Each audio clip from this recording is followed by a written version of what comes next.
আমি ফাতেমা। আজ থেকে প্রায় 2 বছর আগে এই স্টোরিটা আমি আমার হুজুরের কাছ থেকে শুনেছিলাম। এটা তার সাথে ঘটা একটি সত্য ভৌতিক ঘটনা।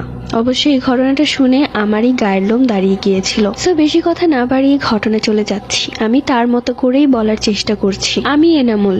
আমি তখন মাদ্রাসায় পড়তাম। তখন আমার বয়স ছিল মাত্র 12 বছর। আমি যে মাদ্রাসায় পড়তাম সেই মাদ্রাসাটা অনেক পুরনো। সবারই জানা আছে যে সেই মাদ্রাসায় জিন আছে। আমাদের হুজুর ছিলেন অনেক রাগী মানুষ। তার একটা ধমকে আমাদের অবস্থা খারাপ হয়ে যেত।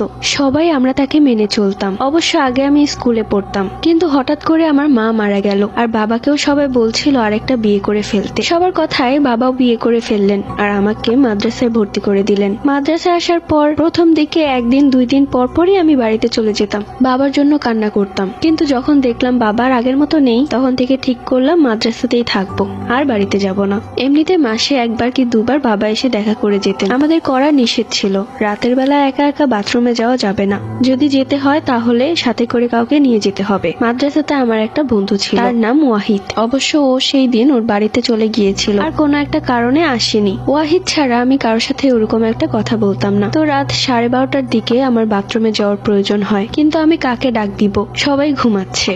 আমি তখন বেশি পাকনামি করে নিজেকে সাহসী প্রমাণ করতে একা একাই গেলাম বাথরুমে। গ্রাম সাইড শুনশান, দূর থেকে শিয়ালের শব্দ আসছিল।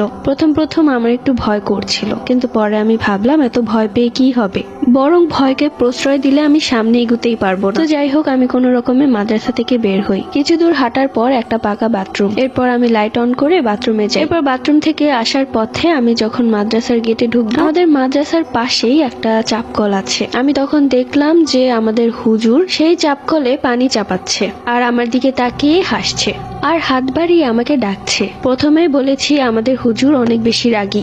আমি মনে মনে ভাবলাম হুজুর কড়া নিষেধ করেছে একা একা যেতে, তারপর আমি হুজুরের নিষেধ না শুনে একা একা গিয়েছি। তাহলে হুজুর আমাকে তার কাছে ডাকছে, আমাকে নির্ঘাত মারবে। একটু পরে আমার চোখ পড়লো হুজুরের রুমের দিকে। দেখলাম তার লাইট অন করা এবং সে দরজায় দাঁড়িয়ে আমার দিকে তাকিয়ে রয়েছে। হুজুর তো সেখানে, তাহলে চাপকলে যে আছে সে কে? যিনি দাঁড়িয়েছিলেন সে আমাকে কড়া ভাবে বকতে লাগলো, যেভাবে আমার হুজুর আমাকে বকে। কি ব্যাপার এনামুল, তুই এত রাতে বের হয়েছিস কেন? তোকে না একা একা বের হতে নিষেধ করেছি?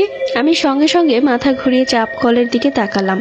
তখন দেখলাম সেখানে কেউ নেই। আমার যেন পায়ের নিচ থেকে মাটি সরে গেল। মাথা ঘুরে সেখানে অজ্ঞান হয়ে পড়ে গেলাম। এরপর হুজুর আমার চোখে পানি ছিটা দেয় আর সব ছাত্ররাও ঘুম থেকে উঠে গিয়েছিল। এরপর হুজুর জানতে চাইলো কি হয়েছে। শুরু থেকে শেষ অবধি হুজুরকে আমি খুলে বললাম। সব শুনে হুজুর আমাকে দোয়া পড়ে ফু দিয়ে দিলেন আর বললেন একা একা বের হওয়া মোটেও ঠিক হয়নি। সো কেমন লেগেছে স্টোরিটা অবশ্যই কমেন্ট করে জানিয়ে দিও।